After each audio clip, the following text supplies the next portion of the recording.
like to have a one-on-one session with me bi-weekly, you can look at becoming a VIP sponsor of Voluntarist Academy.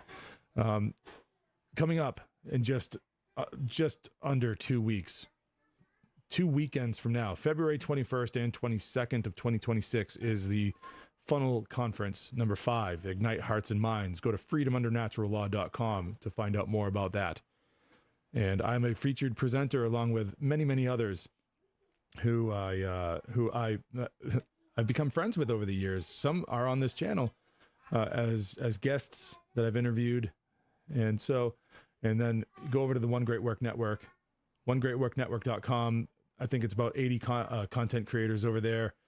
And you can also go, you guys got to check out onegreatworknetwork.com, because seriously, you want to get into natural law, the occult, morality, freedom, libertarianism, even, voluntarism, anarchism. All these subjects are covered over here in great detail by many, many content creators. So you can go over and find the person that is kind of speaking at the volume that you need to be hearing, because maybe I'm not for you, but maybe one of these guys is. Anyways, if you're looking to kind of fill in the blanks that the public school system purposefully left out, you can go to Get Autonomy. Tell them James Cordner sent you. If you sign up for Richard Grove's 12-week course of autonomy, you can tell him James Cordner sent you, and you'd be helping me out too. I have an affiliate link. You get an affiliate link when you become a graduate, and you can share that link around, and it's a way of making passive income. But at the same time, what you're there for is for your own personal growth in different aspects of life, such as critical thinking, entrepreneurial skills, communication abilities, and achieving goals. Richard has constructed this course over the last decade, and he's brought it out and made sure that other people have access to it. It keeps going. And so go over there and check it out. See if it's right for you. Book a strategy call and get in and become autonomous. Otherwise, you become an auton. So Mark Passio and I had this conversation almost 4 years ago, July of 2022. And when this conversation happened was to the buildup of the Shattering the Illusion conference, which I put on with my good friend Joe Murray back in 2022. And it was Mark Passio was the headline speaker at that conference. And so you'll hear us mention that. There's some other things in the conversation, but yes, can government be moral? Can it be moral? You guys already know the answer, but in case you don't know the answer, stick around and find out. I'll see you on the other side. Enjoy the video. So now we're going to bring in Mark Passio. Hello, Mark. How's it going, dude? James, thanks for having me on the show. I'm doing well. Glad to be here. I'm so happy that you're here, man. Like I said, I really have been waiting for a long time to talk to you. Before we begin, I actually have something that I wrote down earlier today that I'd like to read to you. Would that be okay? Sure, go right ahead. All right. Well, it's kind of a little bit of a letter to you that I wanted to make sure I wrote it down to get it straight. So, well, when I first heard you speak, I thought you were going to be just an angry man shouting into a microphone about how taxes and cops are bad, and I kept listening. And what I eventually caught on to, even though through the years of time that your show has taken place, you seem to have grown increasingly bitter, I caught on to that you really just want to help people, that you truly care about people. And you showed this by accusing people of being lazy. You would accuse people of hating themselves. You would accuse people of not taking responsibility for their actions. You would accuse people of staying ignorant, willfully ignorant. And I cannot tell you the amount of times that I sat there hearing you speak and feeling as though you were talking directly to me. And since the time I began to listen to you speak, I've also met many others that have also kicked my ass into gear. They knew who they are. And now you know that you are also one of them. So thank you very, very much, man. A lot of what you have done, the work that you have put out, has really helped me save my own life. And it's helped me change myself so I could be an effective agent of change in the world around me. And it's really helped me become the better person that I could have always been for myself, for my family, and for, the others in my surroundings. And although we've never met in real life, it is important that I at least say this to you from the bottom of my heart. Thank you, and I love you, man. Because James, thank you so much for that, man. I mean, that's just that's a powerful testimonial, to the work that I've put out. And while my work can certainly be harsh to some people's ears, I'm glad that it lit a fire under you and inspired you. And I'm glad that you took that ball and ran with it, and that made for betterment in your personal life. And now you are serving the truth to others. So thank you so much. I can't ask for any better of a compliment to my work that I've been doing over the last 15 years or so. And I'm glad that that helped you out, and now you're putting that work forward to help others. That's what this is all about. yep, it is. It's like you said back in the day, which was a Wednesday, by the way. Got that joke from Ivan.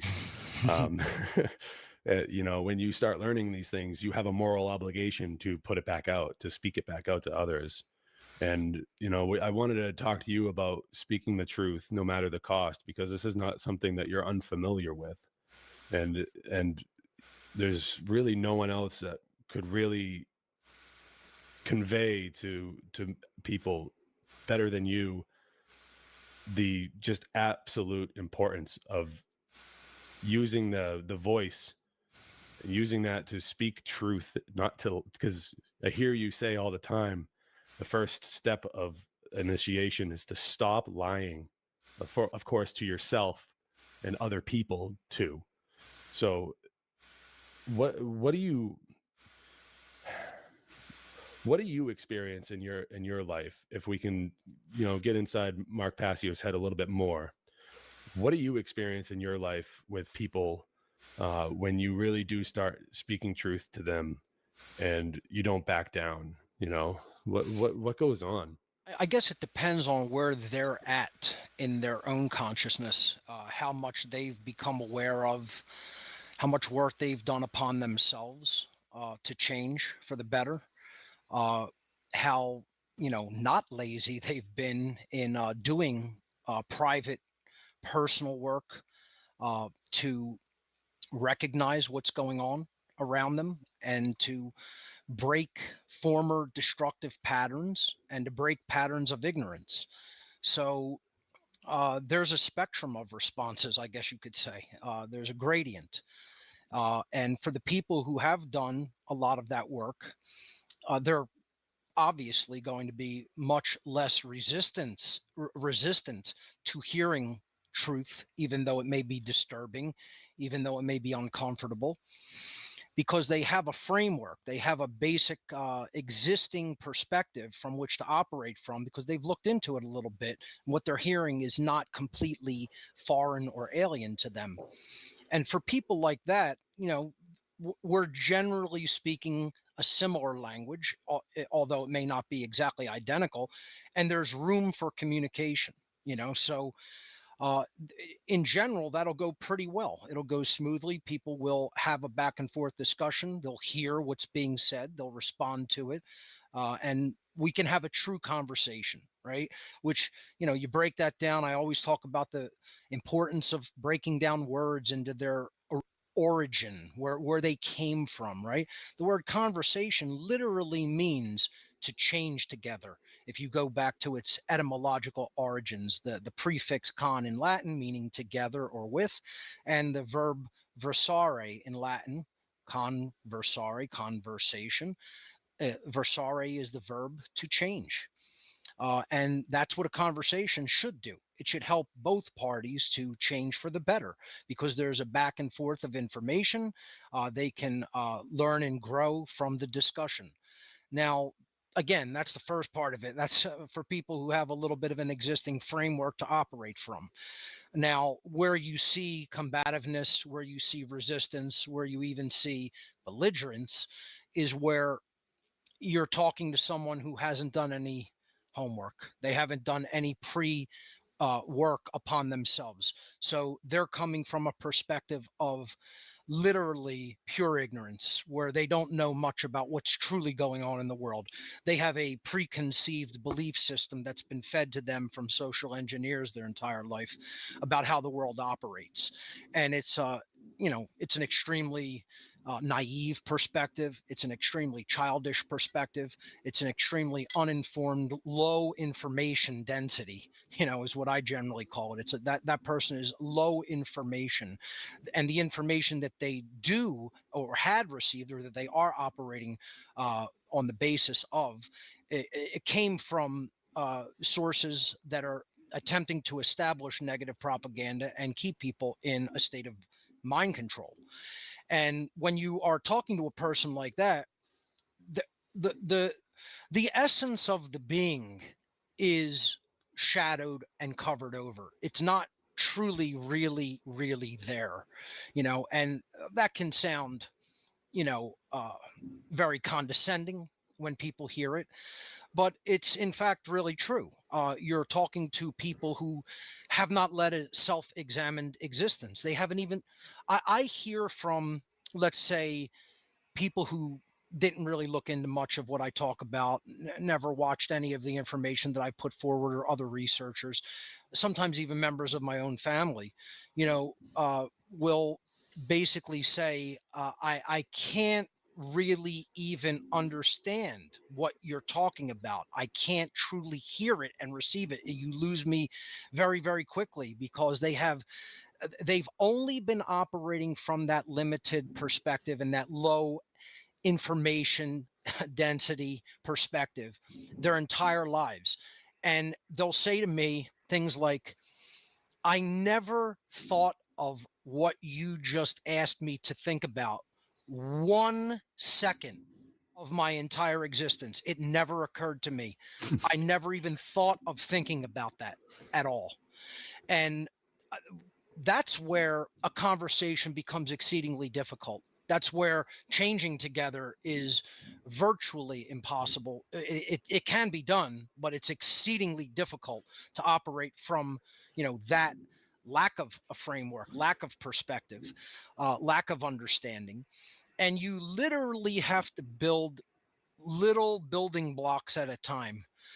For example, somebody might hear you say something from the past, and you have to leave that as almost a little nugget of the truth, a little, putting the seed in the ground and watering it a little bit, and then revisit another time, because you're only going to be able to get them so far, make a little bit of a nudge in consciousness, and then come back and revisit it. And then I've noticed that you get sometimes some improvement if the person is being honest with themselves, if the person is actually looking at some information, at least if they're not like totally closing themselves off. And then they'll come back and they'll say, that thing that you said, I remembered that you said it, and I kind of understand it a little bit more now. Then you can give them some more and get them up to a little bit higher of a level of understanding. And it's very, very, very painstaking. It's very, very, very slow. It's obviously far too slow for the change that we really need to see to make a marked improvement in our world, to avert what is going to be tantamount to catastrophe. Um, we are generally out of time. And, if people don't do the great work, if they don't do the, speaking the voice of truth to other people in earnest now, at this time, this is the opportunity. This is the time. If they don't do it now, there's not going to be many more opportunities in the distant future. We have probably, I'd say, a few years, if that, to turn this large ship of the world around in a different direction. And that's going to take an unimaginably colossal effort on the part of even the semi-conscious, let alone the very conscious. It's going to take an unbelievably colossal effort from where we're at. And when we talk about, as a theme for this entire interview, the concept of speaking the truth out into the world, I ask people on my radio, on my internet television broadcasts, my podcasts, I ask them simply consider how many voices of the lies, of deception, of mind control, of social engineering are continuously putting that message out into the public sphere, into the public consideration for their mental influence that they are attempting to put people under. Imagine how many people are signed up to do that, to speak untruths, to speak lies and manipulations and deceits out into the world for other people to grab on and cling on to. How many lies would you imagine are publicly broadcast just in one day throughout the entire world? Let's consider that as like a power source, right? If you were like plugging in that, if that represents energy that's going out into the world as a power source, and you're plugging into that dynamic, how many voices of lies, deceit, and propaganda and untruth and misinformation are out there in the world? And put that all together and consider how much energy that represents and how many minds that's influencing on a daily basis, just broadcasting out into the field of energy, and minds are receiving it and latching on to all of those lies and methods of deceit and deception. Calculate, try to just imagine that, right? And just imagine that magnitude of what that represents energetically and work wise. How many people have to be doing that great dark work? Okay. Yeah. And then compare it to the voice of reason and truth philosophy and morality and real understanding of the world. And then calculate that effort. Try to imagine how many people are truly making the effort to really analyze the dynamics of what's going on and truly put forth a solution that really will turn it around from a moral perspective. And then ask yourself the question, which one is more powerful energetically?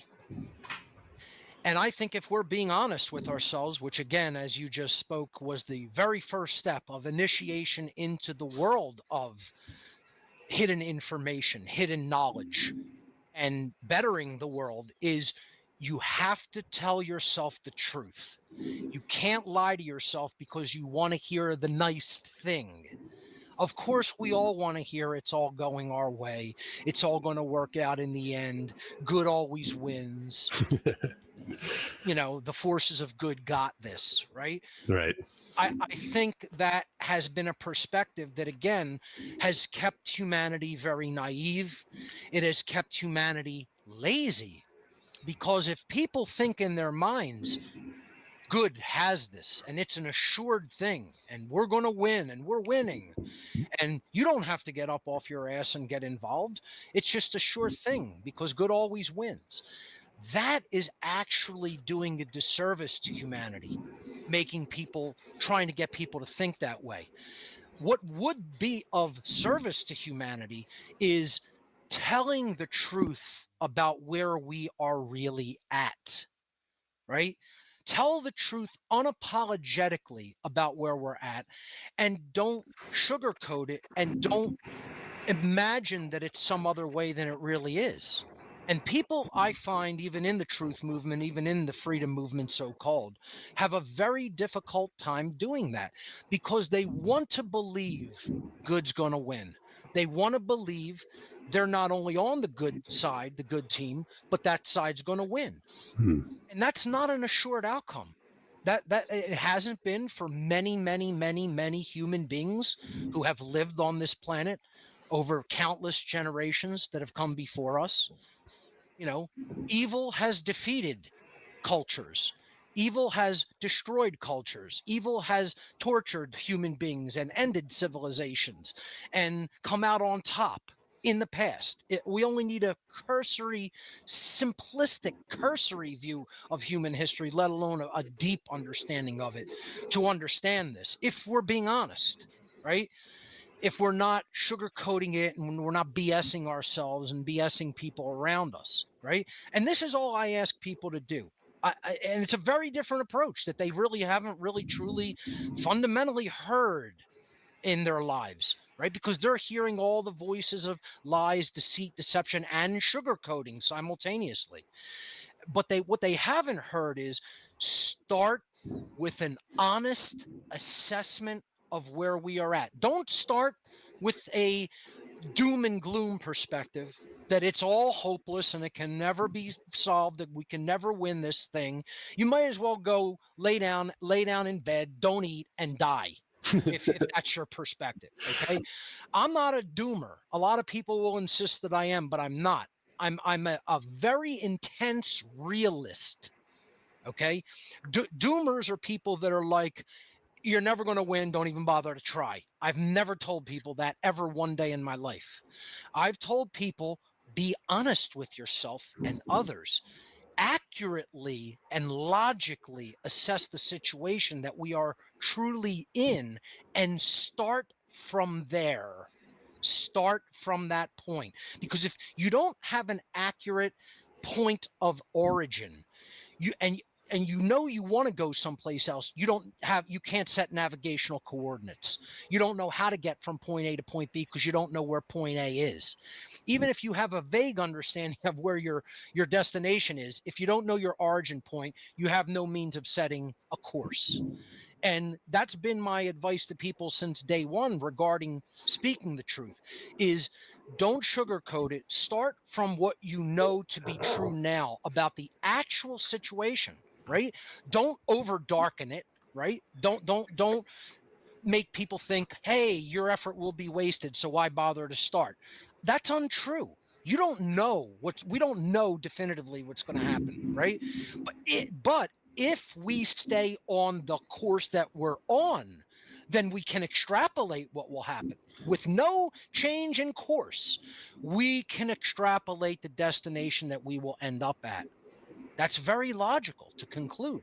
And this is where I'm coming from. This is where I think people don't quite understand my perspective on speaking of the truth, because I'm not saying it's all wrapped up and it's a done deal and good wins in the end. That's untrue. I'm also not saying evil is assured to win because they've been so powerful and they're assured to defeat us and we have no chance. I don't take either of those perspectives. I take a perspective of, if willpower is activated and put into action in mass, anything is possible. That represents infinite possibility. And then we can set course wherever we want to go. That's the good news in all of this. This is what I keep trying to explain to people, is I'm not giving anybody a doomed perspective. I'm actually saying something that is very positive. It's good news. It means all we have to do is get up off of our, up till now, lazy butts, activate ourselves, and then it is possible to change the outcome of where we're headed.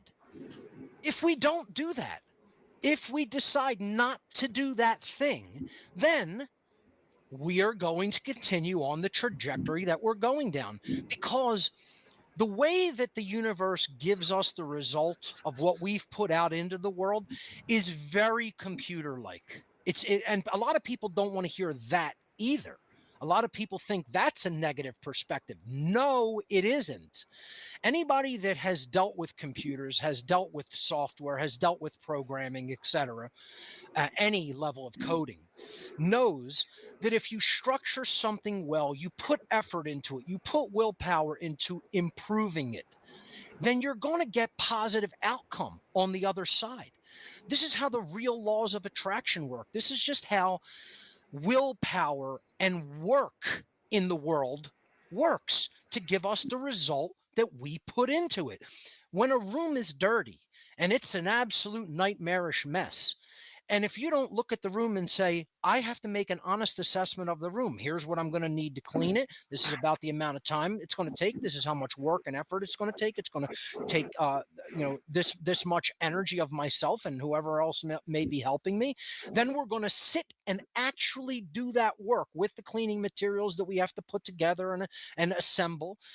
If you do that, Then the result shows itself after you're done cleaning the room and you have an orderly place. If you don't do it, you have no right to complain that the room is still dirty because you just didn't do the work. It's like A plus B equals C. 1 plus 2 equals 3. It's a very logical thing. It's not personal. The universe is giving you exactly what you put into the equation, and then you get the result, and you got to lay down in the bed that you made.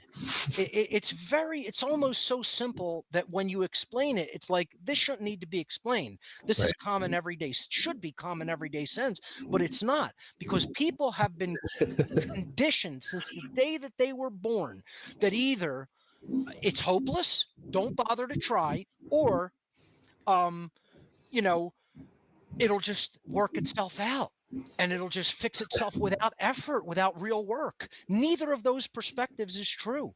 And you have to approach it from a realistic perspective. The universe operates similar to a computer. I'm not saying it is specifically a computer, but it operates according to similar principles where if you code well, you get a proper result on the screen or in the printout or on the internet. If you code poorly, you get a poor result. And who is to blame, quote unquote? Who is responsible? The person putting the effort in or not putting the effort in, right? So we have to ask ourselves the question, are we putting the effort in truly? Or are we sitting back watching passively like a movie? See, this is the brainwashing. Hollywood propaganda, you know, social engineering, the new age movement, and religion. It tells us we can sit back and watch like passive observers, and then we're just like watching it go by. Just be the observer, just observe, right? No, you have to be the participant. You have to use your willpower to make change happen in the world. That's the sacred masculine principle. You got to care enough inside your heart, inside your heart-based intelligence, okay, to have the correct intent to want to improve the world for the better and improve morality. Then you have to use the masculine principle of willpower to actually make it happen. It doesn't happen. It's not an automated process. It doesn't happen by itself. We have to make that change happen through our actions, through our behaviors. Yeah, absolutely. So let me just turn this up a bit. So it seems like it's like in order to like the healing starts with the speech, and all of the other, it almost seems like it's the first step, right? Just like how the first step of occult initiation is to stop lying to yourself, and to essentially start telling the truth to other people as well. It seems like that the rest of the rest of the problems can kind of be easier to solve once we start speaking the truth to one another. And so when somebody's stealing your property, or trying to rape you, or assault you or whatever, part of speaking the truth is standing up and saying no, standing up for yourself, knowing the truth, and not letting people transgress upon you and act violently toward you, and being able to tell people the truth about even institutions like the government being violent, and saying, hey, no, that's wrong, and being able to talk to people about that and to convince them, and to see to get the people that you're talking to see through the bullshit, and to understand it. So if you're telling the truth, and then it should be easier. Something that you were saying brought to mind that human beings, we have this weird ability to overcomplicate extremely simple situations, as if we need it to be complicated, that we need a problem to solve, when the problem, even right now today, is very, very simple to understand. No way. And people's response is, no way can it be that simple. No way. They need to overcomplicate it. And it's like, no, you want to just grab them, say, pump the brakes, please listen. It's not that complicated. It's very, very simple. There's a small group of people that are sitting in a building over there, and they think that they can control all of the rest of us. And that is wrong. They don't have the right to do that. And they're like, well, no, they do. No, and then you go through the motions, and it's very, very complicated to understand, even though it's so simple. It's in my own personal experience, there are people that have very vicious reactions to this, to these things, and they think that it's impossible. They think it's a joke. I start talking to them about objective morality and how that is literally the master key. You start doing that, and there is no excuse left over to have these psychopaths who seek to control everything that we do. There is no excuse to have these people. You start acting right, and all the excuses for these people, all the dependency issues that we have, well, maybe not you and I, but the vast majority of people, that kind of they have these dependency issues, and the government are the people that take care of them, and wrap that in quotes. And with objective morality, it's like that's the healing factor of these dependency issues. You start acting right, you start telling the truth, stop fucking around with people and screwing people over every day of your life. You see how quick, we will clean up the mess. We will be the ones to clean up the mess, but it will, at the same time, as I'm talking about it right now, it kind of seems like during that cleanup period, it'll feel like it's cleaning itself up, but we're actually the ones doing it. It's just from a change in perspective. It's right. a change in mental perspective first that has to be internal. Yeah. That's why, the tagline for my show is ending slavery one mind at a time. And Yeah. there's so many ways that we can explore that, because it is about the voice, right? This is our topic for the night, is speaking the truth, right? Yeah. I say in my broadcasts, the universe is spoken into existence. Our experience of life is created by thought and voice. And this is in every creation tradition, in any mythos of religion or spirituality, basically throughout human history. It all comes down to thought form and then speaking. Look at the Genesis story. The creator speaks, let there be light, is the first thing that happens. Okay. Bringing it forward through the power of voice, right? And then the two processes again that we talked about, the sacred feminine and sacred masculine, you can look at those as internal and external perspectives, right? So Right. the internal voice is the one that we have to use to tell ourselves the truth and not lie to ourselves anymore, right? So um these concepts are really, really fleshed out and brought forward even symbolically through occult traditions as well. I could liken it to the tradition of Kabbalah that I've talked about on my podcast series. And we could talk about, in the tree of life, there's the two pillars on both sides of the tree, the pillar of severity and the pillar of mercy, right? The pillar of severity, Geburah, represents that internal voice.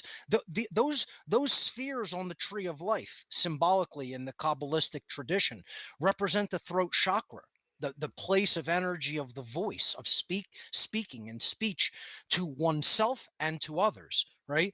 So Geburah, or the severity Sephirot, Sephirah, is um, it's called severity because you are supposed to be severe when telling yourself the truth and how you have been lying to yourself, right?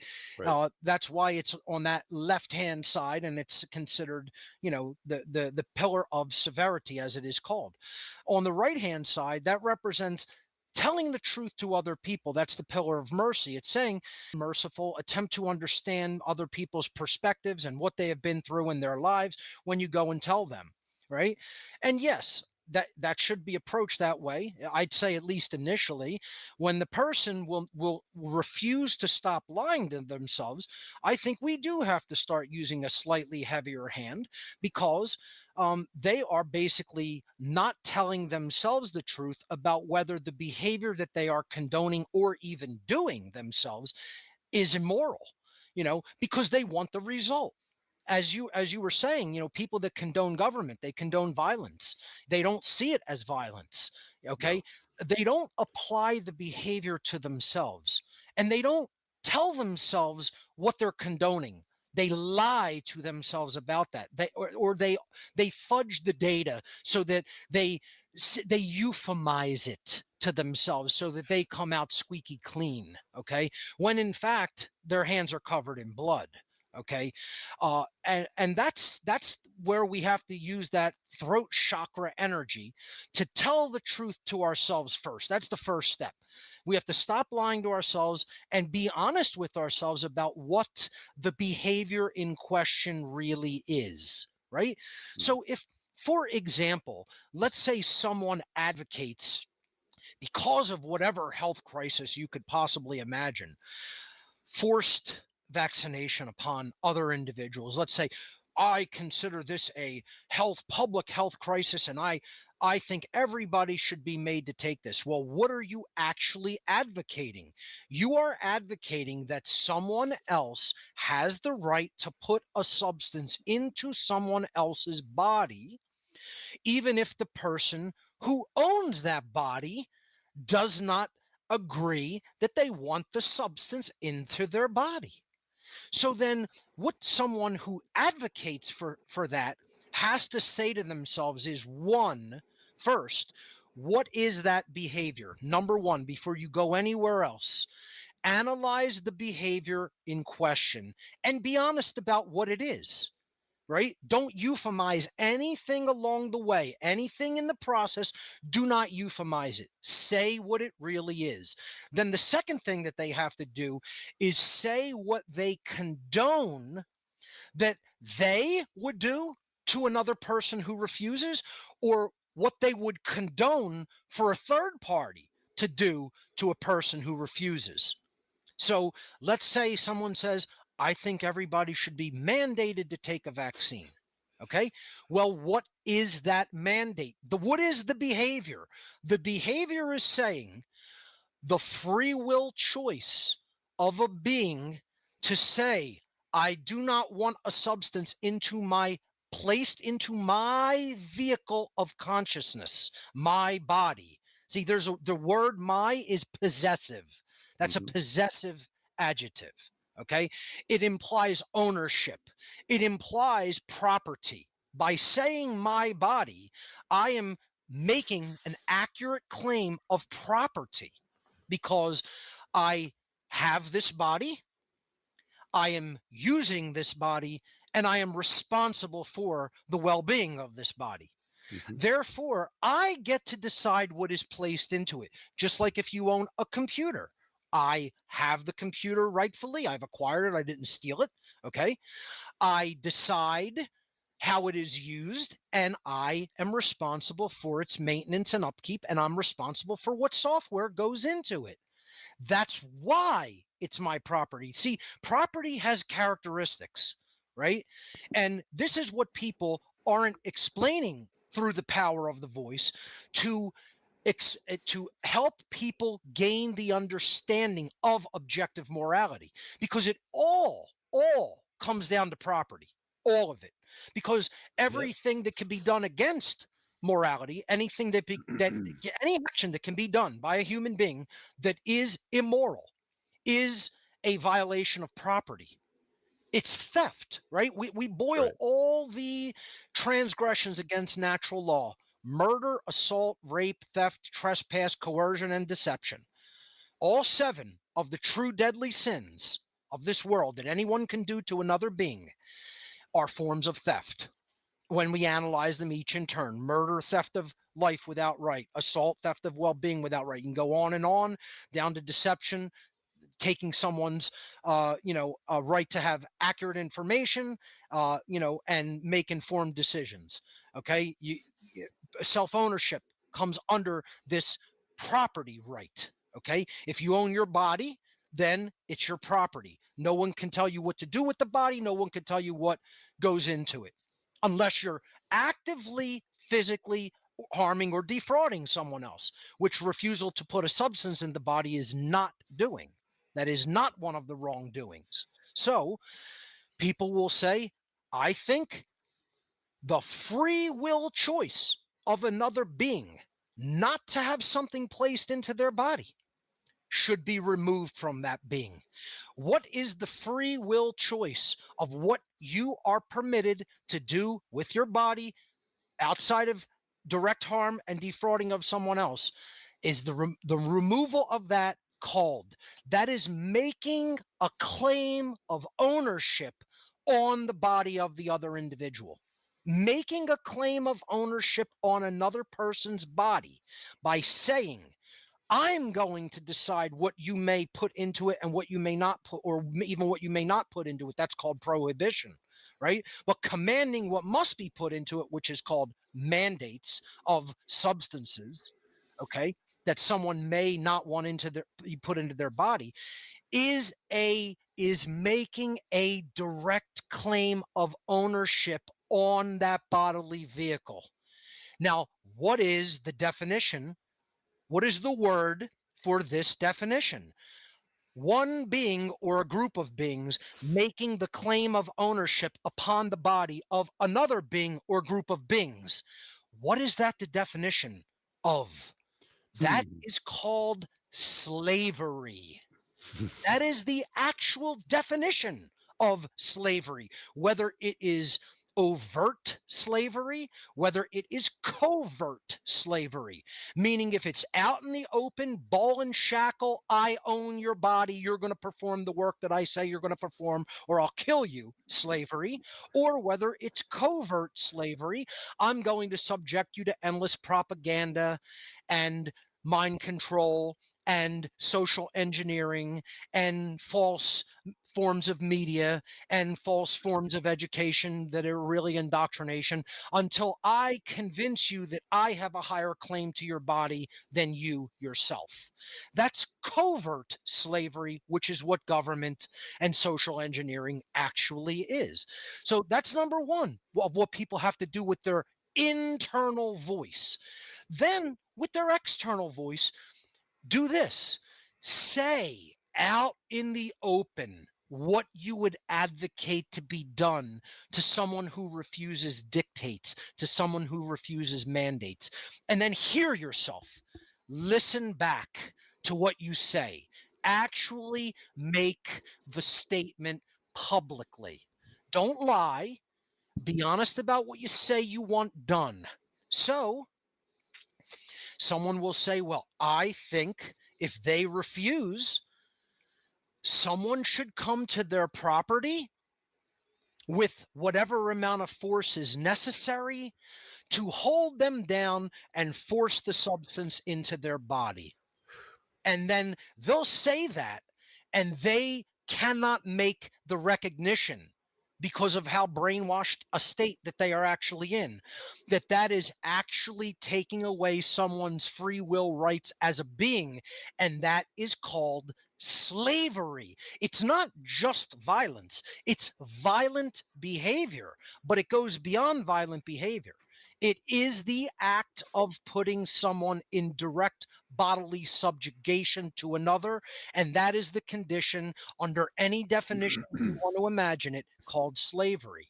And this is the thing that we have to speak about and raise more awareness and attention to, that what we really are in the so-called anarchist movement, in the so-called movement to help educate people as to what natural law is and what objective morality is ultimately we are abolitionists.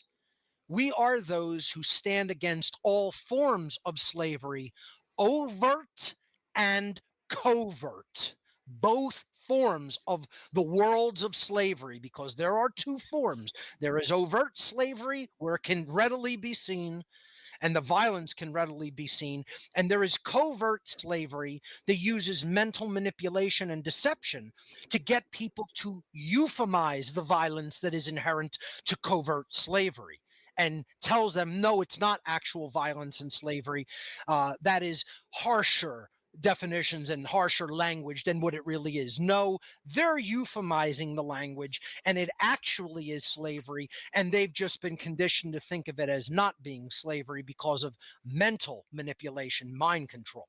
Okay. So this is the two aspects of the voice that have to be applied. It's an internal aspect first, then it's an external aspect second. Be honest with yourself about what the actual behavior is. Then say publicly what you advocate. And I myself recognize the inherent violence in the behavior, and therefore I say publicly, I don't advocate that that be done by any individual. I understand. I know definitively that the performance of such a behavior is violence and is not a right. It doesn't fall under what a human right is, a behavior that does not initiate harm to another sentient being. That behavior does initiate harm to another sentient being because it is the form of theft that thieves free will, bodily autonomy, and the right to remain unharmed and not be subjugated and enslaved. And that's called being honest with yourself about the behavior, and then being honest with others about whether you would advocate that behavior to be done or not. And this is the discussion that humanity, as an aggregate body of beings, isn't having. We're not having that philosophical discussion, unfortunately. That's why we're still enslaved, because people don't know what rights are. They don't know which behaviors are violent and which are rights. They don't understand that what they're advocating is violence and slavery. And then in the next breath, they'll say, but I'm a moral person. I'm a good person. No, that's not the definition of what a good person is or does, the advocacy of violence and the advocacy of slavery. Good people don't do that. Bad people do that. Immoral people do that who don't care about the difference between right and wrong. Amen. Yeah. So it's like speaking so we're talking about, good versus bad people. So it brings to mind the principle of vibration, where it also acts with the principle of polarity as well. So good and bad exists on like a scale, and vibration, high vibration, you're a good person if you're operating at a high vibration.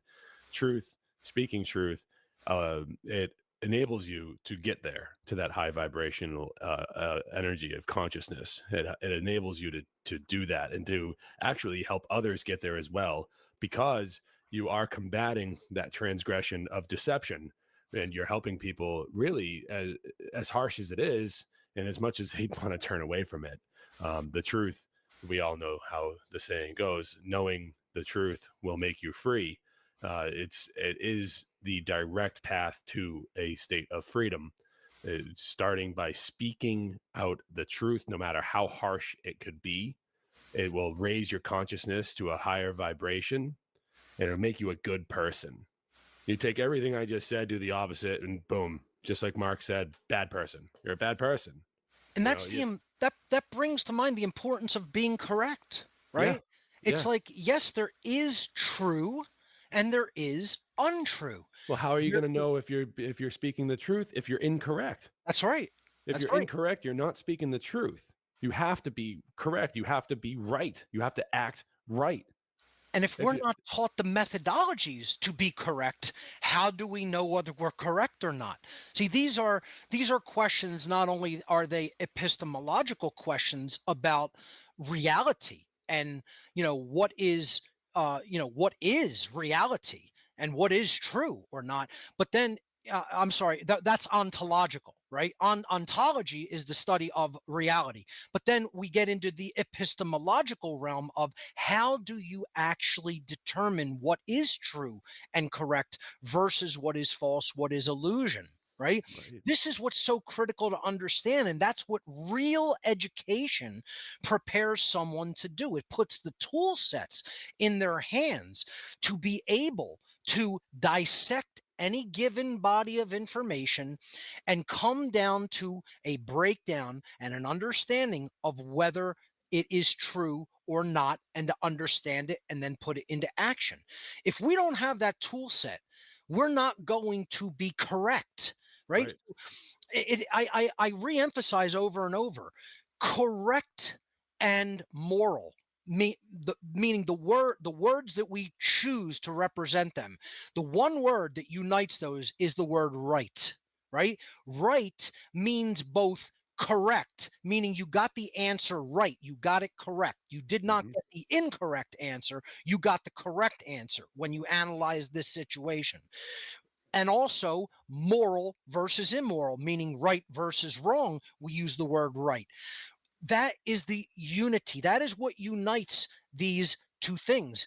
Being correct versus being morally right. They are actually one and the same, right? We think of them as not necessarily being the same, but that's the entire crux of the matter, is that you cannot align your behavior to what is morally right until you become factually right. This is why the postmodern world is so dangerous. It's so evil. Solipsism is evil. Postmodernism is evil. Okay. Believing that there is no such thing as the truth is evil. Moral relativism is evil. Okay. Yeah.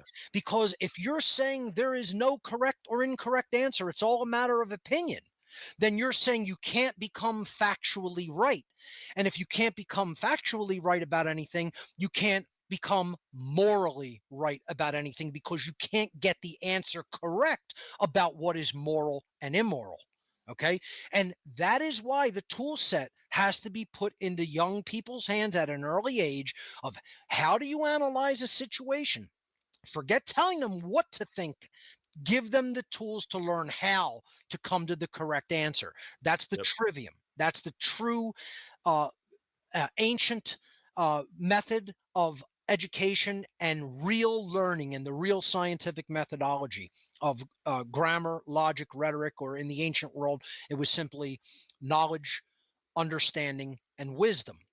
Gathering the data, using logical transforms to come to an understanding of what it all means, and then using it in the correct moral capacity to do the right thing in the world. That's true wisdom.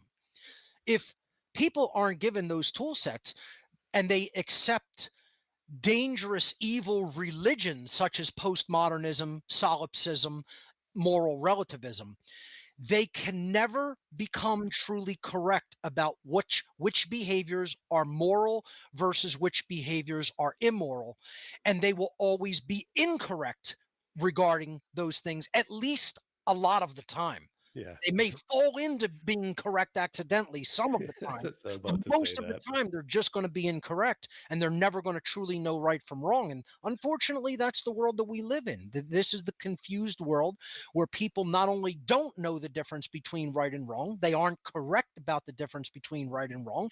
And most people, unfortunately, don't care about the difference between right and wrong. They only care about the one God that they serve, and that's money, Yeah. unfortunately. It's so true, man. Like the aspect of care that's completely dead, and like that's where it really all begins. So we can talk about speaking the truth until we're blue in the face, but really, guys, like everyone listening, where it really begins is care. How are you, like, if you don't care, then you're not going to speak the truth. That's right. You got to care about the outcome. You have to care about the reality that we're living in. If you find it, Marcus said it in the past, I'll repeat what he said. Sure. If you find a way to get out of this reality, let me know. I'll be the first one to go. But that doesn't exist. So we need to, get real with what's going on in our world. What It's happens here matters. It's not a absolutely realm that does. nothing matters. Things matter that happen here. We're here for a reason. Oh We're yeah. here we're here to learn, to grow, and to try to leave a positive impression and a positive inspiration in the world after we're gone, so that other people learn and don't make the same mistakes that were made in the human past. And unfortunately, the last many generations of humanity really badly dropped the ball. Let's be honest. It's up to like our generations to heal this whole problem, or we're going to face cataclysm. And I'm not even saying necessarily a natural cataclysm. We could face a man-made cataclysm. It's happened in the past. There's no guarantee that that won't happen again. I think You it's know, happening right now, to be we're in the honest. middle of it. Yeah, absolutely. We're in the middle of a controlled collapse. It hasn't gone into quite free fall yet, but it's getting there. It's getting there.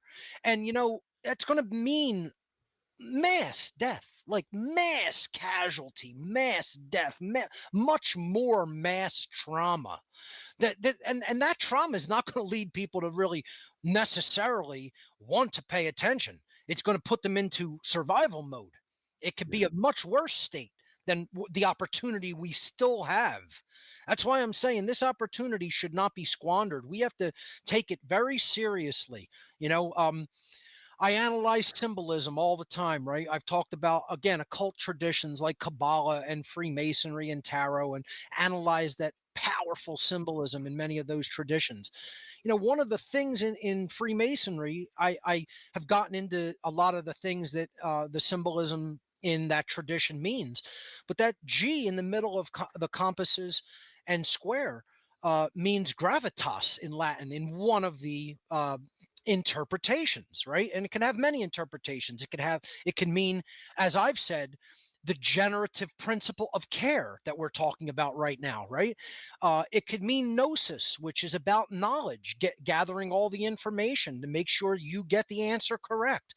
But it's also gravitas, which means in the Latin language, heavy importance, true great importance that should not be overlooked. This is a matter of gravitas, right? So it means take it seriously. Gravitas means seriousness. Not everything is a matter of making a joke about it or laughing.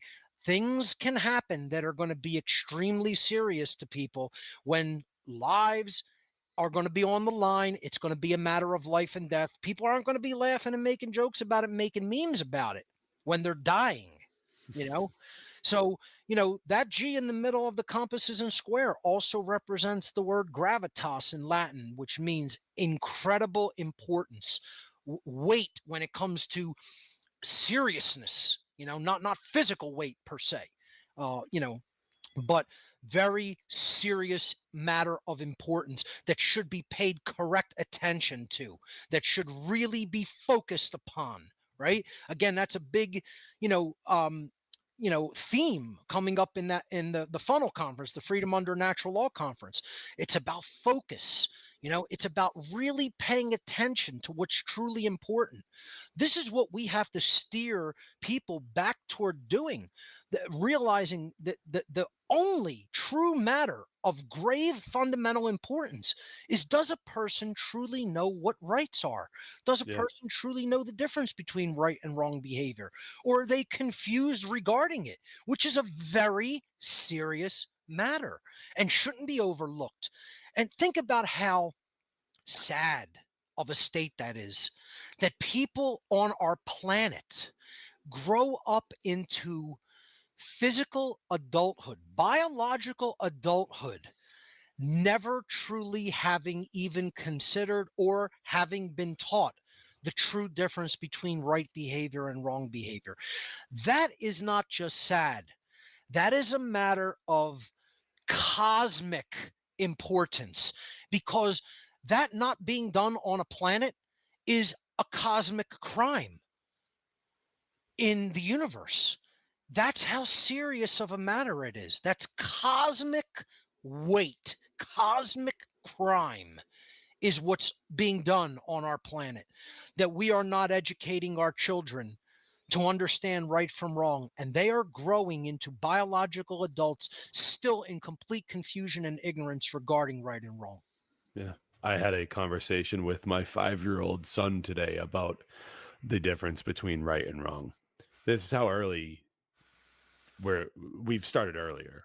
All right. Sure. I started, a couple years ago, really, but it's a slow process, right? You don't need to overwhelm a young mind, but you ease them into it, teach them it as if they don't have a chance to know anything else. That's just the knowledge that's being given to them.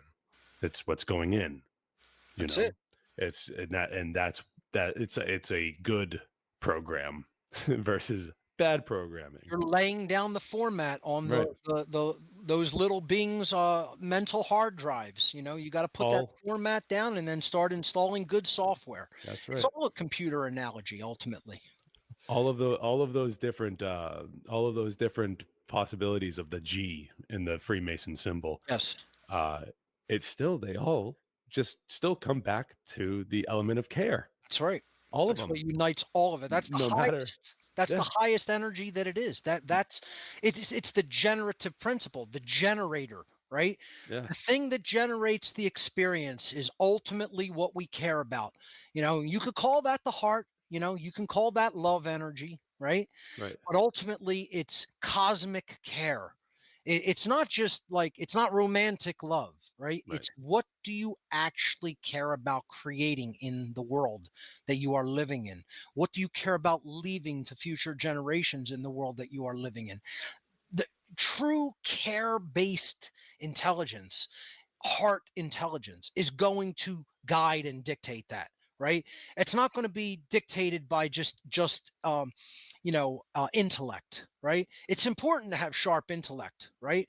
you, Yes. you have to be able to analyze things, you have to be able to come to correct conclusions, A right? lot of self-defense comes from the Of intellect. course, it has to. You have to have a sharp intellectual acumen if you want to really understand how things work and not be deceived.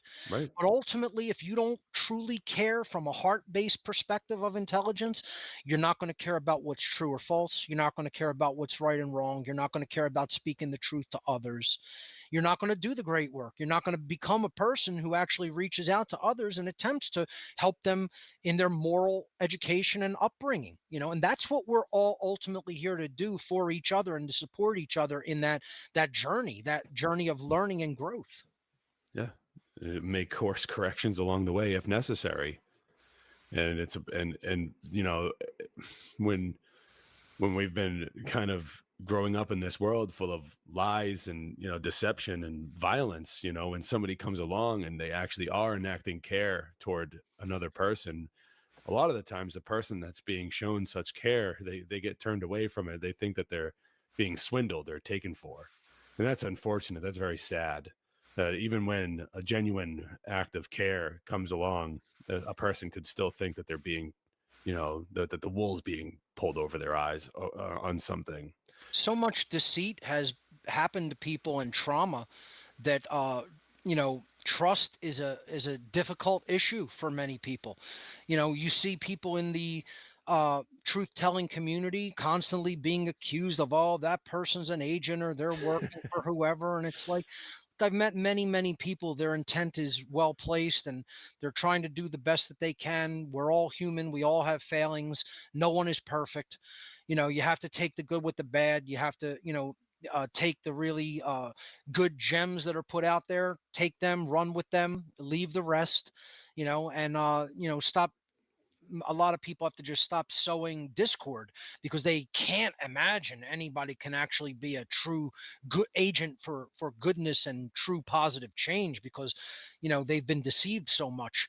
uh, it's definitely a bad situation when people have given over to their trauma to such an extent where they lose the ability to, and I don't even want to use the word trust. Like, yeah, okay, we can say it's a matter of extend a little bit of trust to another individual to at least give them a chance, right? But it's they don't even want to hear what other people are saying. They just immediately jump to say, oh, they have to be on the inside. They can't have learned this on their own and want to, in a benevolent way, help other people to improve themselves and learn the truth for themselves. Absolutely, people can take that approach and be genuine good people like that without being some type of agents or whatever. It's like this jaded attitude. You see it so much in the so-called truth community, and it's not doing a service to humanity. It's not helping anybody. Those people's energy who constantly insist that, oh, everybody's an agent, their energy would be much better spent. Go out and put the truth out into the world yourself. Stop bothering to even talk about other people. You know what I mean? Just do the work yourself. And don't worry about what other people are doing. Let them do their thing, you do your thing. And if everybody took that approach, we'd see a lot more voices of truth out in the world, helping to change things more quickly than the snail's pace that it's going at. Yeah, it's very unfortunate that people jump at each other's throats like that. It's something I see quite often, and it just always makes me shake my head. When it's like, no, we don't always have to agree, and most of the time, you know what? Not even about the agreements, the agreement on a topic or whatever, but most of the time, you just see people getting super personal about things and taking things out of context or misunderstanding things, and it just relationships fall apart, and next thing you know, everybody's calling each other controlled opposition or a Right. shill or Right. this or that or all these pejoratives, that get flying around. It's just very unfortunate how quickly people lose sight of the ultimate goal is freedom, and we're And get all and we're just all doing this together. Like, Exactly, and just that's getting on the same page about first principles. Let's yeah, start there, right? yeah, Let's just make an effort to get people on the same page about objective morality. What actions constitute wrongdoing? And agree not to do those behaviors, and agree that those behaviors shouldn't be done by other people either, that no one gets special privileges to do wrongdoing to other people. This is general guiding first principles. That's how you build a solid foundation. yep. All the elaborate detail work on the top floor, we can do that later. We can leave that until later, right? Let's get the principle: don't actively initiate harm to other sentient beings first. That's why it's called a principle. It needs to come first. Principia in Latin means that which is first. Things which come first before anything else. Establish the principle, then go beyond the principle. But unless you establish the principle firmly in the mind first, don't go beyond that. Stay there until the principle is firmly established and understood. Then move beyond to other details. A lot of people don't get that philosophically. They want to go to the extreme example or the extreme exception to the rule. Don't start from there. Start with the rule itself, right? And I mean the rule from a natural law perspective, not obviously not a man's, not humanity's perspective. Start with the rule in nature, which is the principle, and then build on top of that as a foundation. And then you'll be building upon solid foundational ground, and you won't build a structure that will not stand on its own and be on solid ground to build upon. What do you what kind of well, let me ask you this way. What How often do you get responses to many of the things that you talk about people? And I get this response, so I wanted to ask you what you think I get about so how. many emails every day. I can't answer. I can't. It would be Well, impossible. I would do nothing but answer emails. I'm So sure back in get a your lot, early get a days, lot of you. response, but and it's all largely positive. There's very few people, believe it or not, that that try to contact me for negative interaction. Believe it or not. You would think it would be the opposite, but it's very few people. And even the people who have done that have later come back and apologized. That's been my experience. Yeah, Believe it or not, my experience has been even people who have really been very assholish to me, for lack of a better adjective, okay, in email interactions.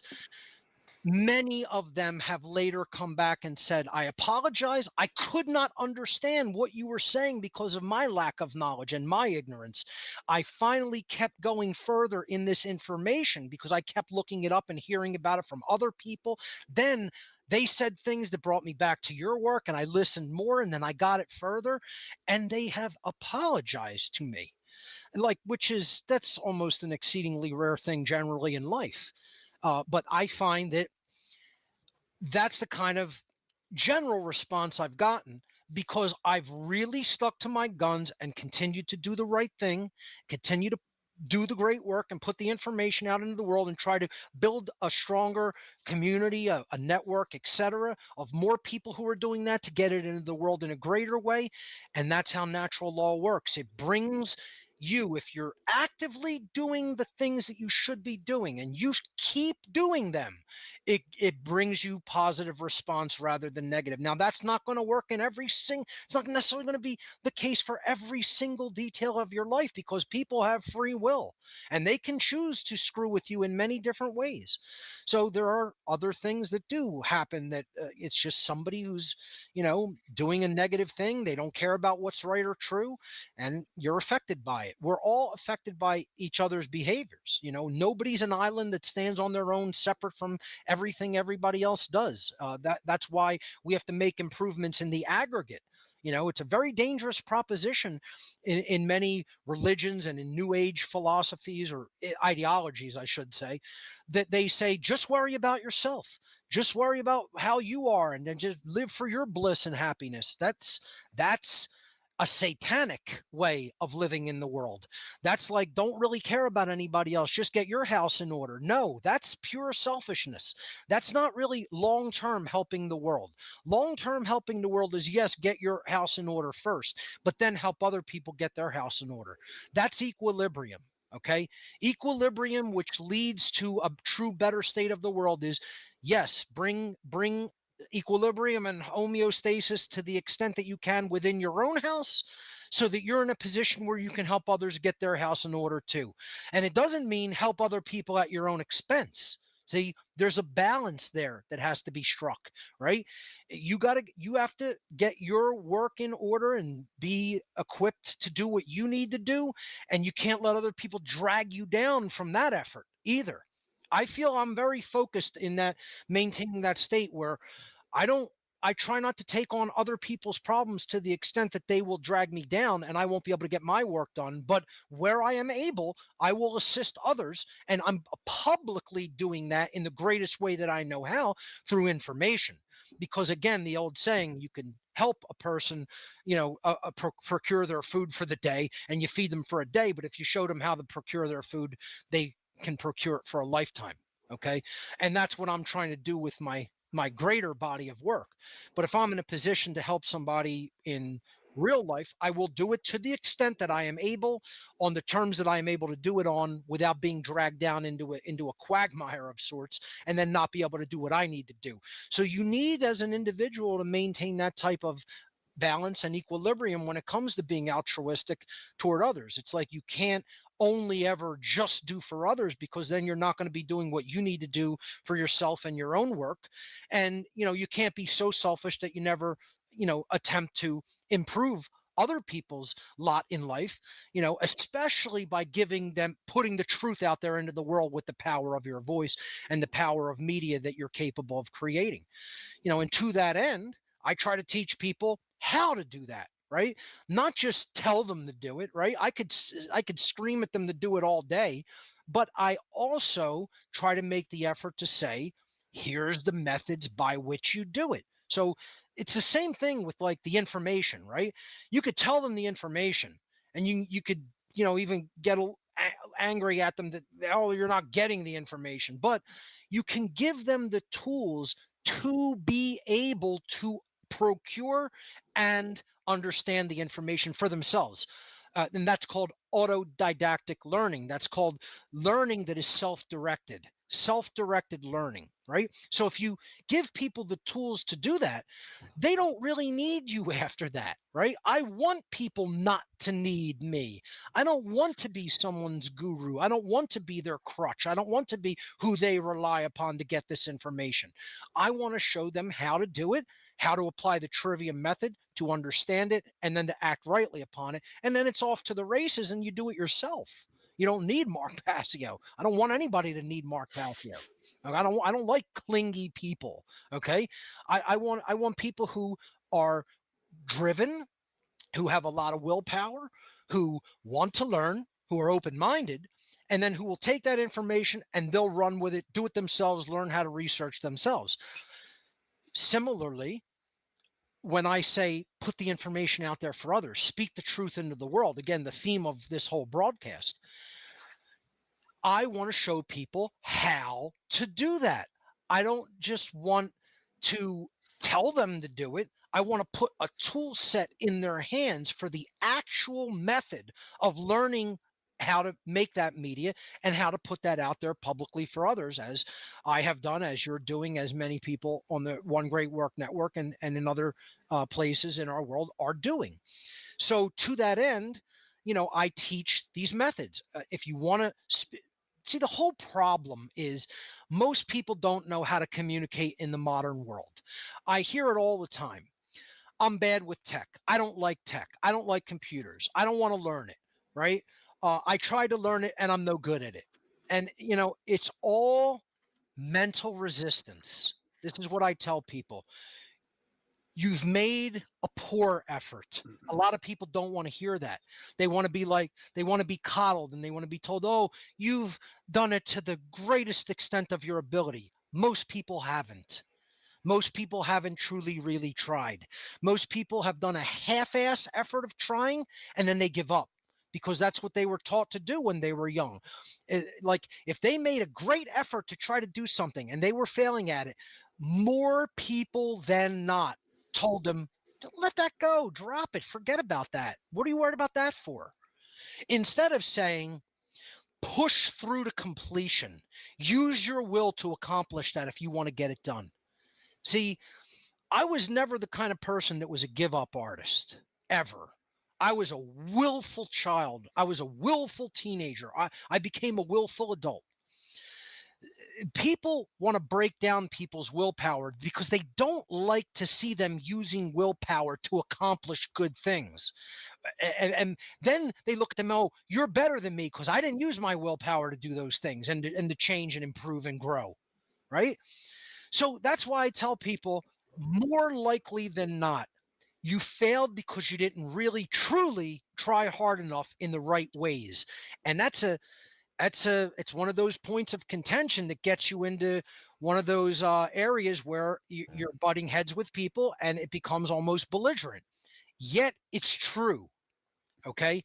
And I try to explain to people who say things like this, you're looking at modern communication. You're looking at modern publishing. You're looking at modern information, not only gathering techniques, but dissemination techniques in all the wrong ways. And you're looking at the ways that you might be able to do those things and contribute to this effort in all the wrong ways. The people who in the programs that I have created and put forward, and of course I'm talking about my How to Become the True Media seminar, which is the enrollment is closed. We're starting in 2 days. We're starting on July 11th, our first class, which will be a 23 class seminar all the way through December of this year. I tell them the people who are going to go furthest in speaking the truth to others, the people who really want to get their voice out to the world, and the people who are going to do that the most effectively and the ones who are taking the course that I'm offering to try to get people to give them the tool set to understand how to do that effectively and efficiently.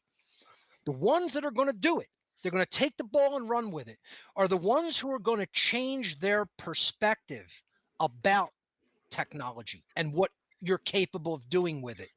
Because the people who out there who are like Luddite type people, they're going to sit and continue to think all this technology is bad. Look at it, what it led to. Look at the control system that it led to. Look at how much tracking it led to and how much propaganda they're able to put out into the world. Yeah, do you know why? You aren't using the technology for the exact opposite, to put the truth out into the world, to publish what is true, to create media and put it before other people's attention and say, consider this, and you'll understand a little bit more about our world and where it's headed and what you can do to help take it in the opposite direction to something that is much better. You can't look at technology as a one-bladed knife or sword. It's not. It's two-edged. It's two blades, one on each side. One's the dark side, admittedly, but one's the light side that you can put the truth out into the world through that blade. Okay. But you have to learn the method. See, the enemy's hiring people with all the billions and trillions that they have to lie to people, to publish nonsense, to keep the worldview stuck in darkness and stuck in uh, uh, giving up and seeing things from a totally negative perspective. Technology can do the opposite if we use it the right way, right? It's just a tool like any other tool. It's not good or evil in and of itself. What we do with it makes it bring good or evil into the world, okay, like any other tool. So what I tell people who are Luddites like that and who don't want to understand the modern method of communicating your voice is creating media like this and putting that out into the world publicly on this vast information resource that we have available unto us called the internet. That is how most people who are awake today have woken up. I ask people in my seminar, how did most people that you know who even consider themselves partially awake wake up? Did they wake up from letters being written from other knowledgeable people? Knowledgeable people, yeah, they went over here, they took their quill pen, right? They got their quill pen and they started forming a handwritten letter. They on parchment, they sealed it up, they put a stamp on it, they mailed it to you. You know, is that how people woke up who consider themselves quote awake today? No, right? Will some people tell you, well, they woke up from reading a lot of books? And some people will tell you that, right? But mostly older people will tell you that. Most people who consider themselves awake and aware today will say, I learned the bulk of the content that I learned by watching digital media that I downloaded or streamed from the internet. Let's be honest, let's be realistic. That is the place where most people in the modern world got the information that they got to wake themselves up. They got Yep. it from media that was created and distributed through the internet. That is called modern communication and modern publishing techniques. Then ask yourself the question, how many human beings in the world actually know those techniques? How many people can do that, can create media and then publish it onto the internet? And then ask yourself why we're losing the spiritual battle that we are in. The people who are actually getting the most digital content created and onto the internet for most people's eyes and ears to see are the dark side because they have billions at their disposal. Most people want to just work for a paycheck and they'll go and do their bidding, follow their orders, and publish whatever content they want them to publish and say whatever ridiculous lies and propaganda they want said and put out to other people. Unless we counteract those narratives with truthfulness, with our own voice and our own creations of media that we put on the information resource called the internet, do not expect the dynamic to change in the long term. Once again, if you want the room cleaned, you gotta assess how dirty the room is. You gotta get the cleaning supplies together. Then you gotta actually do the work. If you want the information to reach people's eyes and ears so that the world changes from a moral perspective, then you have to learn the truth of the matter about what's really going on and the truth regarding morality. Then you have to create the media that people need to see and hear, and then you need to publish it. Otherwise, the job doesn't get done. It's not an automated process. We are the voice of the truth, and we have to speak the truth into the universe because that is how true change and positive change actually is driven in our world, and that's how true change manifests in our world. So what you're saying is that having a podcast isn't a waste of time. Having a podcast that when you're speaking about objective morality, when you're speaking about speaking the truth, and trying to influence change through through technology like this, is not a waste of time. It's not a If fruitless you effort. reach one human being and change them, you haven't wasted your time. I often get really negative and dark and think that my work's been a waste of time, but it hasn't for the people that it's changed. I want it to happen faster, right? Right. I don't want immediate gratification, but I want to see progress, right? I want to see snowballing progress. Okay.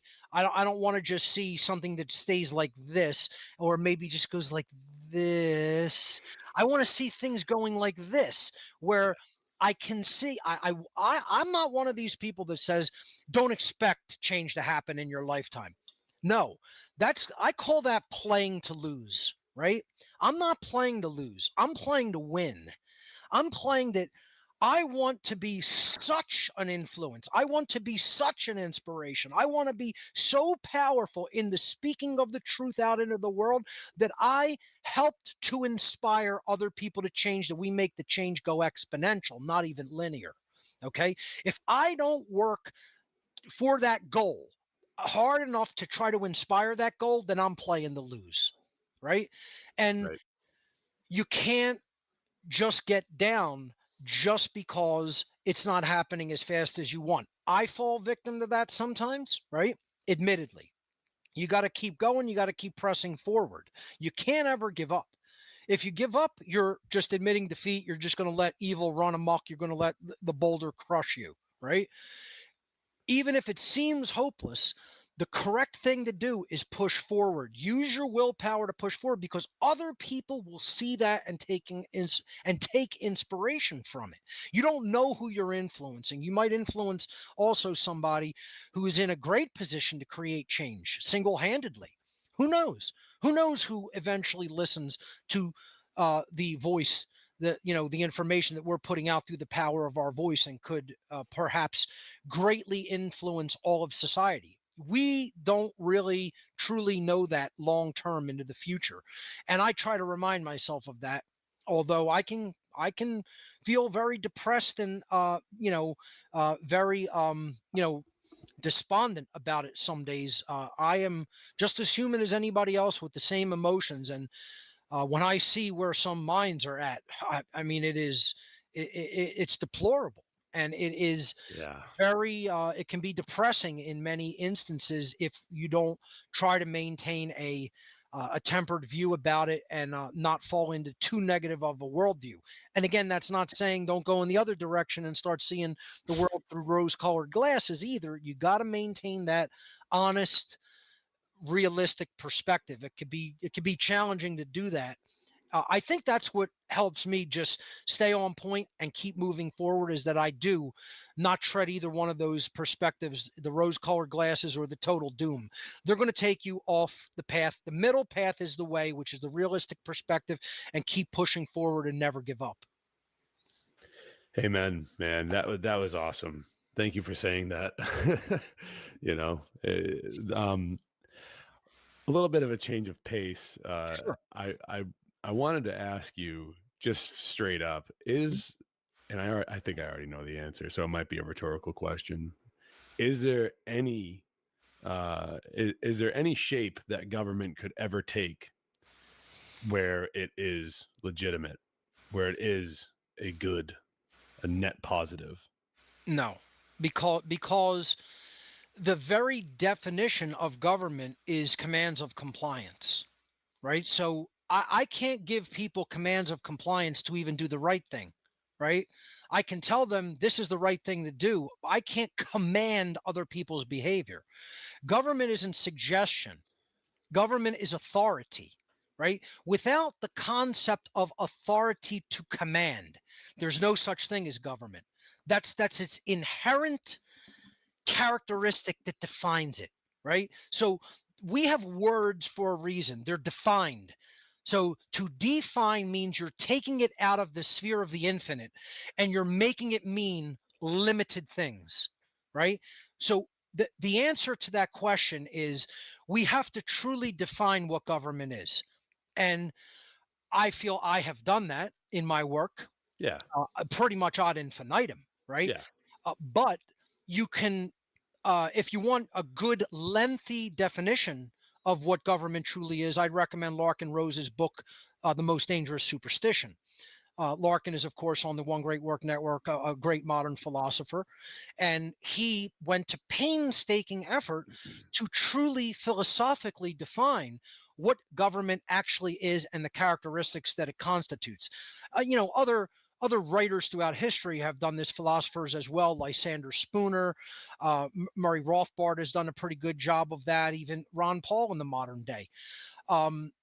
And Paul still is, allegedly a limited government guy. I think, in his public life he is. In his private life, I think he's more of an anarchist. He's trying to educate people to the evil of government. But that aside, there is a correct definition of what government actually is in our world.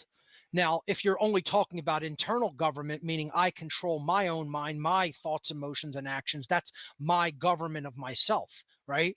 I am governing, meaning I'm controlling my own behaviors. That's not what we're talking about as quote unquote government in the world, meaning externalized government as an institutional body within humanity. No, there is no possibility that that can ever be good, because that operates according to force, whether it is in the right or not. So if it operates according to force in the right, that's a natural right of defense and is something that everybody has the right to anyway. If it operates according to force when it's not in the right, that's called violence, and no one has that right ever, and it cannot be delegated to any group of people and called authority or government, and it becomes magically a moral right. So those who believe that government can become something that is good or used to serve humanity have to get down to the actual correct definition of what the institutional body in the world called government actually is and does, and what its definitive earthly characteristics are. And if we are honest about those things, then we will come to the moral conclusion that it is always operating according to violence and according to coercion. And again, that can never become a right, no matter how many people believe it to be so, or people want to advocate or delegate that quote unquote right, which isn't really a right, it's a wrongdoing, to someone else. Again, the main thing to keep in mind is attribute the behavior to yourself. That's it. That's the only operating principle you need to do. That takes care of everything philosophically / morally. Okay. If you just look at the behavior that is being advocated in the institutional body of government, okay, and then say, do I have the right to do this to another being? And be honest, you will find that government has no right to exist. It does nothing that is ultimately truly good for humanity. Okay. And people want to say, oh, we need policing, right? Policing shows up after the act to try to then go find the person that did it and punish them, instead of moral education so that the wrongdoing behavior doesn't happen in the first place. That's called playing to lose. Every cop in the history of humanity, since the concept of policing and military has existed, are playing to lose. They're not truly moral individuals, obviously. They're order followers, right? And if they stop following orders, they'd be fired from their institution. And they really tried to follow conscience, they would be fired from their institution. Okay.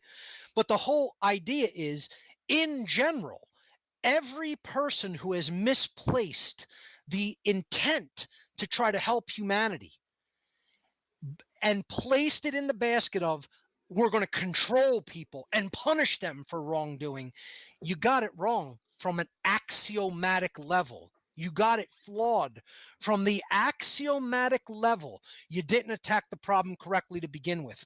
That's why they're largely low IQ individuals. And I'm not going to say IQ is the big measure of holistic human intelligence, okay? But they don't understand systems level thinking. They don't understand wider perspective dynamics of how whole systems operate as one huge overarching structure. They're very myopic as beings who are trying to use their limited brain power to see a larger picture. Unbelievably myopic.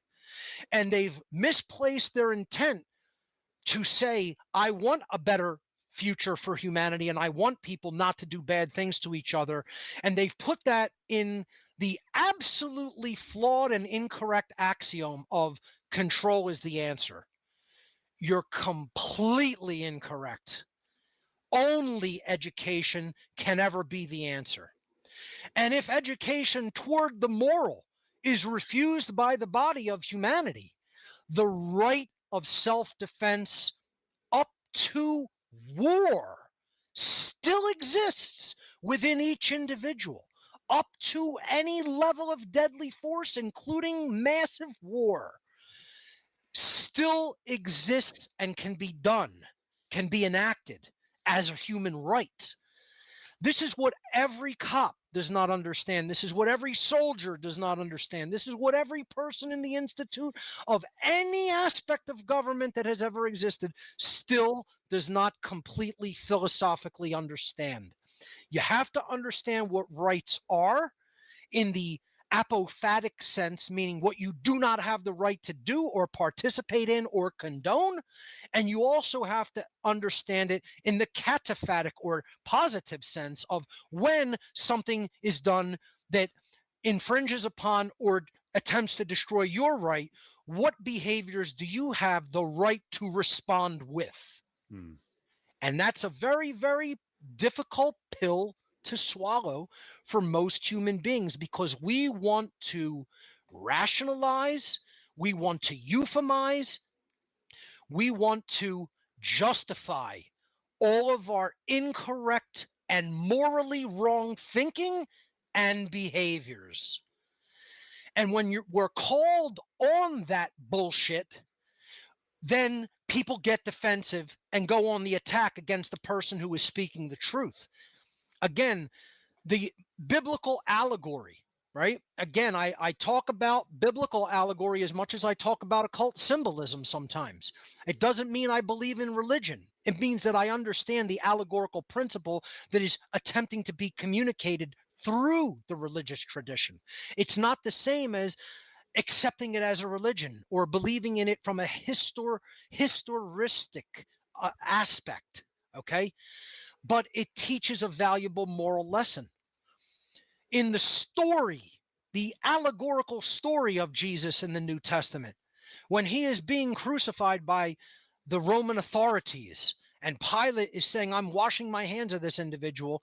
What do you want done with him? Or who do you want me to release between the barbaric murderer and rapist Barabbas, or a person who simply said, we shouldn't take the approaches that we've taken in humanity, and we should try not to do violence to each other and love each other, Jesus? Who do you want released? And in the biblical allegory, they say in the New Testament, the writers of the New Testament say, the crowd cried out with one voice, all in unison, everyone in complete agreement. Release Barabbas. We want him in the body of humanity, and we want this other man who tried to explain there's a better way of living, there's a better way of thinking, there's a better way of treating each other, murdered. That's where humanity is at. That's where humanity has not changed an iota since those biblical allegorical stories were written down. It still wants to murder the truth and those who are speaking it. And guess what? Even in light of that, especially in light of that, in spite of that, that's where we need to power forward. That's where we need to push through with unimaginable resolve.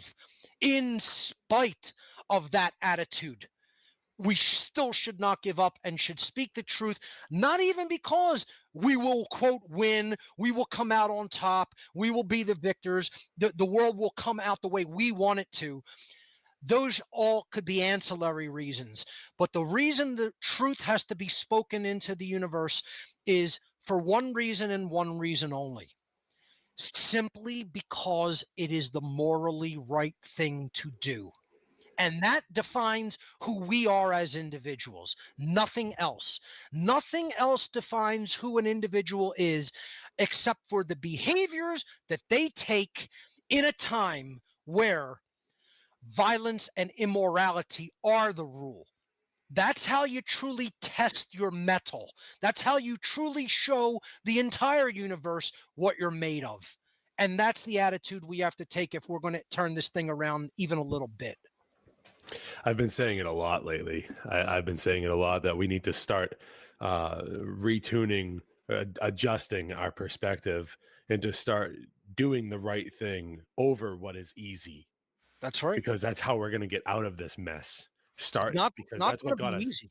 That's what got us into this mess, That's was right. taking the easy road. Exactly. Getting Exactly. out of it, it's going to take taking the high road, the right That's right. road, and We that's the only Doing solution. what is right is not what's easy. It's very No, easy to do what's wrong. You it's just sit not. back and do nothing. Yeah, It's real simple. Okay? exactly. You let other Takes no people do effort. things, and you go, Yeah. "Oh yeah, no, I don't want to get my hands dirty. You go ahead and do it." Doing I'll, what's I'll, right may create hardship for yeah, ourselves. And guess what? That we have to accept that burden. That's called accepting that cross and carrying it and going forward anyway, even if you know it's going to lead to hardship. That's the cost of doing the right thing when the majority of humanity refuses to help and do that right thing. It yeah, doesn't matter. You got to say that's their karma. They're going to do what they're going to do. And then they're going to be held responsible for what they did. Make no mistake about that. See, I sleep unbelievably well at night, unbelievably well, like comatose sleep. Okay, where I almost cannot believe the depth of sleep because I know the universe is ruled by justice. Now, during the day, I sometimes get upset about what's going on and get a little anxious, right? Because I'm intellectually thinking about it. But at the true subconscious and soul level, right? There's inner peace because I know I did the right thing for the right reasons. And my care was in the right place, and then I did the right behaviors in the world. So when I am judged according to the responsibility that I took or didn't take, I'm going to be okay. I have no problem with it. I don't feel any anxiety over that. Right? The people who are going to may not even feel anxiety over it, but the ones who are going to find out at some later point, because this universe is governed by justice. Whether anybody believes that it is not, that is the law of this entire place. We're in a free will zone. This is a free will based universe, but it is also governed by natural law, which is true cosmic justice. Okay. And each individual, according to what they did and did not do, will be held responsible for those behaviors. And guess what? That's a beautiful, beautiful thing. That is exactly how the universe should function. The universe is functioning perfectly. It's us as a body, as a species, that's really screwed up. But it's not a problem with the universe. The universe is a wonderfully constructed machine of justice conservation. It conserves justice. That's what the universe does. It helps us to learn and grow. It provides the whetstone that we can sharpen our blade against, and come to an understanding of what is true, what is right, what is good, and how to create those things that we say we want for ourselves, or how to ignore those laws and get the default condition of entropy and chaos. So again, that's great news, right? yeah. That means who's it up to? It ain't up to anybody else. It's up to us. We can change it. We just have to work hard to do it. It's not easy. It's going to be hard work. That's why the effort is called the one great work. It's not called the party, the whatever dance party, The one great rave, yeah, the one exactly. Yeah, it's not called the one fun rave. Yeah. right? Trying to And you think of know the what? music Like, that is played, like dubstep. It's not the right. one big dubstep rave. You know what I mean? Yeah, right. It's the one great work. Okay. But on the bright side, when that work is done, if that work ever really truly gets done, which it never is done because it's constant, you're constantly doing that work. The labore et constantia, That's right. hard work and persistence, That's right. through persistence of hard work. So, There'll always be other challenges but the over feeling, the horizon. the Yes. feeling of doing it, of knowing the truth of that, and knowing that of the truth of it, of the matter, and doing the right thing is so much better. I And can't say I would change it for anything. Even whatever hardships and suffering it caused, I still wouldn't change it because what are you going to do? Go to be go back to being totally ignorant, go back to acting satanically, go back to not caring? No Right. way. No way. I would never trade the change that happened to me at a fundamental soul level for anything. No way. Regardless of what hardship it brings or what hardship it means in 3D reality for me. Same here. I have a couple more questions. I know Sure. we're approaching time, but I have a couple more questions. One of them is very important. Mhm. It says it on my shirt. You say it every week that you broadcast. Government is slavery. Would you care for people that aren't very familiar with your work to elaborate on that as much as you can? And that's about it. Like, I mean, I have a couple more things that I'd like to hear from you about after that. Sure. Well, again, we talked about the concept that government isn't suggestions, right? Government isn't like, you know, beneficent guidelines that we think you should live by. So we'll publish these and say, if you want to take these as words of wisdom, you're free to do so. If you don't, you're free to do so, right? It is authority driven and authority based, if we're being honest, right? So, people will get this incorrect. And okay, if they don't want to truly analyze the definitions of words, then they're going to get other things incorrect after that. It's like the principle of being correct compounds itself as you go. Meaning, if you build upon a fundamental flawed axiom at the foundational level, then you have inconsistencies in the foundation. Then, if you try to build something on top of that, then this is going to be not working right now, and your structure is unsound. Okay, that's why you have to get the axiomatic principle correct definitively. Right. So is government guiding suggestions, or is government authority based and authority driven? I think if anybody's being honest with themselves, they subconsciously, certainly subconsciously realize it.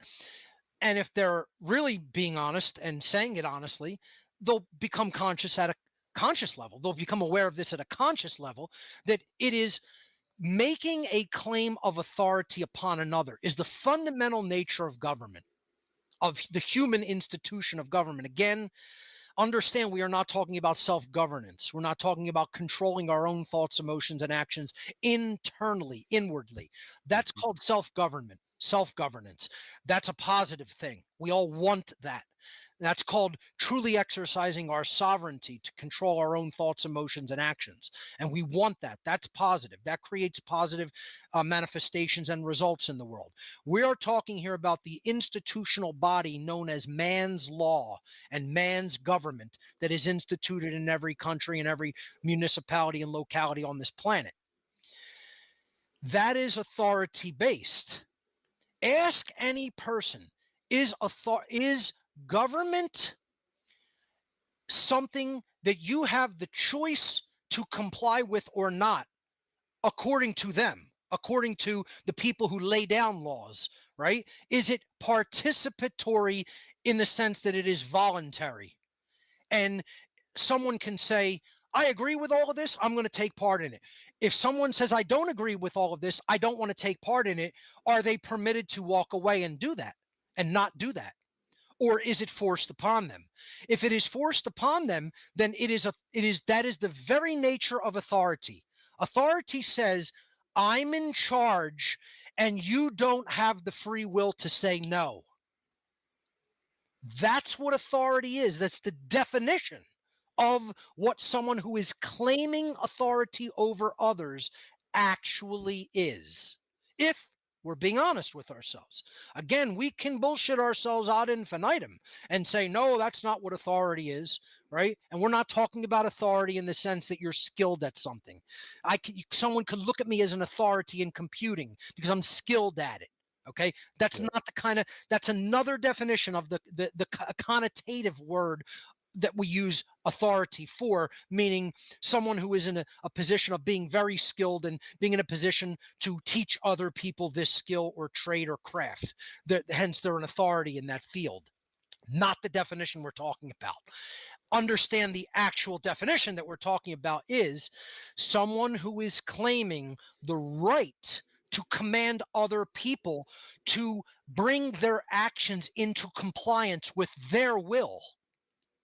Okay, the individual issuing the commands will. That is taking away, that is the removal of someone else's free will rights not to participate in something. Therefore, the very underlying axiomatic definition and characteristic of government is coercion and violence. And if one's free will, we started the show talking about this, if one's free will to behave in the way that they wish is removed from someone who has not initiated harm to another sentient being, that is the definition, the literal definition of making a claim of ownership upon their person, their body. And that is called slavery. That is the definition of slavery. It is I'm going to go so far as to say that is not only a philosophically sound argument, that is a philosophically perfect argument with no chips in it anywhere. It's made of solid titanium, 10 billion miles thick. No one's going through that logic unless they're not honest with themselves. They have to be forming a euphemization of the characteristics of what we're attempting to define philosophically for whatever reasons that they want to. Again, people do that for a billion different reasons. Part of it may be that they may not want to look at the horror of the situation they're embedded in and recognize that they're being held under the conditions of slavery themselves. And many people don't want to acknowledge that and admit that to themselves. And, again, that's the second axiomatic principle and or quote dictate of initiation into truth and into hidden knowledge or occultism. Stop dreaming. Mm-hmm. You got to tell yourself the truth about the conditions that you're in and you're surrounded by. You can't put on the rose-colored glasses and say, I'm not enslaved. You got to be honest about the actual condition that you are embedded within, no matter how horrifying that situation is. And here's how horrifying and realistic. This is the actual condition. We are living on a huge farm. This is one big farm. It's one big plantation with different, quote, gates or fences set up. Those are called countries, right? And there's human farmers in all of these different regions, and we're just living on one big farm. Yeah. That's what the human condition is. Animals living on a farm. George Orwell was trying to tell people this with his book Animal Farm. Not us. It's not about animals. It's about human beings. Yeah, even Pink Floyd's album Animals back in the 70s. And we have to be inwardly strong, built up inside of our internal constitutions, so strong-willed that we accept that's what it is, but we don't accept the condition. We accept that's the reality. That's the truth currently, but never accept that that condition is moral, and never accept that it will be here eternally, and never accept that it shouldn't be changed. Accept that it will be changed. That's what you should accept. Start the sentence that I will change this. I tell people I'm not looking for an escape. I don't want to leave this reality. I don't want to go on to another level of existence. I'm staying right here, and I'm going to destroy this system. If it takes 1 quadrillion lifetimes, I'm here to destroy what isn't true or good. And if reincarnation is the way things work, sign me up for eternity on Earth. I'm not interested in leaving until the human condition is no longer slavery. And I'll hold the door and be the last one out. I'll hold the door for everybody else and be the last one out if that's what it takes and that's what I have to do. Now, defeat that will. Come up against that will and try to defeat it. Good luck. Good luck. Because the will isn't from the physical being Mark Passio. See, that's what people don't understand. It's not from the flesh. That willpower doesn't come from the physical. It comes from the spirit. That's it. That's it. The flesh is simply the antenna to receive that will, and then step into the slipstream of doing what that will ultimately wants to accomplish here. The vessel of action. That's it. Exactly. I have a fun question to ask you. Ever since your conversation with Bill Church that you did toward the end of last season, I've been wondering, what would your walk-on music be if you were in the WWE? I love it. That's a good one. Maybe the Final Countdown. That's a pretty good one. Good. I don't know. Maybe a founder song. Maybe Kill the Masters. that would shake people up. All right. Yeah, something like that. Yeah, mine would be. I probably could have done that when I was younger. If I I was pretty athletic and probably could have been a good kayfabe actor. And I've always liked pro wrestling. Always went to the matches when I was young, with my dad and other family members, and I still watch it for entertainment. So yeah, I'll say, let me go with the Final Countdown. That's a good answer. I just imagine you coming down the ramp like the fireworks going off. I think Brian Danielson did that. I think he entered to Final Countdown in an independent promotion, if I recall correctly. So it probably has already been done. Well, it doesn't mean that you can't do it too. Right. Who would be your ultimate matchup? Let's see. How about Kenny Omega versus AJ Styles? All right. I'm from a little bit of the newer generation. I went to some matches when I was a young boy as well. I saw some guys like John Cena and like Rey Mysterio on there, Mankind at one point. Yeah. Yeah. So I've always liked it. I don't really watch it very much, but it's always been just silly to me, and it was cool. It is definitely silly entertainment. That's my guilty pleasure, but it can show you how acting works in the real world too. The whole political structure is a big kayfabe structure in general. It shows you how people are easily manipulated and swayed. One thing happens and the villain becomes the good guy, and vice versa. Yep. So shows you how mental influencing and manipulation works in many ways. So one thing happens, and next thing you know, chairs are being thrown. It's just the real world, That's just how it goes. The next thing I really want to get in before we call it a night was I think I heard you talking about you teased something, and it made me want to ask you, what is next for you? You have on air set goals, and if I'm recalling correctly, you have accomplished and met each and every single one of the goals that you have set on air. Some have taken longer than I've originally wanted to, but I generally accomplished them nonetheless. Yeah, with what I say I want to do. One of the things I really want to do is, I'm going to be participating in these 2 upcoming conferences this fall online, and I'll be putting out presentations on de facto Satanism and PSYOPs in each of them, one in each one, obviously. But there's a long form presentation that I've been researching and slowly putting together, and it's not nearly finished, but I would like to finish it when I have more time to focus entirely on it, which has been difficult with all of my other work, which is called The Dark Occult Origins of Nazism and Communism. And I mean, I lay out some deep connections there where I'm talking about how occultists influenced both of these traditions, where we hear a lot about occultism and Nazism, but very little about occultism and communism.